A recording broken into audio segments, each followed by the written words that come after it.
Le 31 décembre 1999, les Russes ne s'attendaient pas à passer au nouveau millénaire avec un nouveau président. Mais le changement d'ère politique a bien eu lieu ce soir-là, il y a tout juste 20 ans. Je dois partir. J'ai fait tout ce que j'ai pu. Boris Eltsine était alors très malade. Son entourage s'est rendu compte qu'il était trop risqué d'attendre la fin de son mandat présidentiel. Il était donc temps de passer le flambeau à son successeur désigné. Son nom, Vladimir Poutine. L'annonce est faite le soir du réveillon du Nouvel An.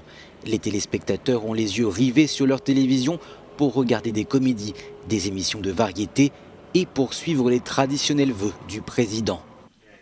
Boris Eltsine fait alors ses adieux aux Russes, tandis que le jeune Vladimir Poutine s'empresse de souhaiter une bonne année 2000 à ses concitoyens, juste avant les 12 coups de minuit. Une transition aussi solennelle à la veille du Nouvel An était bien sûr un moyen de se prévenir contre tout scénario inattendu et contre une éventuelle vacance du pouvoir. Les communistes et les populistes étaient alors très forts. Ils auraient pu contester la procédure de transmission du pouvoir et provoquer ainsi une crise politique et constitutionnelle. Ainsi, l'arrivée au pouvoir de l'ex-chef du Bureau fédéral de la sécurité, l'ancien KGB, marque l'entrée de la Russie dans le nouveau millénaire. Vladimir Poutine remporte par la suite ses premières élections en mars 2000. 20 ans plus tard, le président russe est toujours là. L'un de ses mots favoris pour décrire son pays, la stabilité. Pour ses opposants, c'est plutôt une stagnation.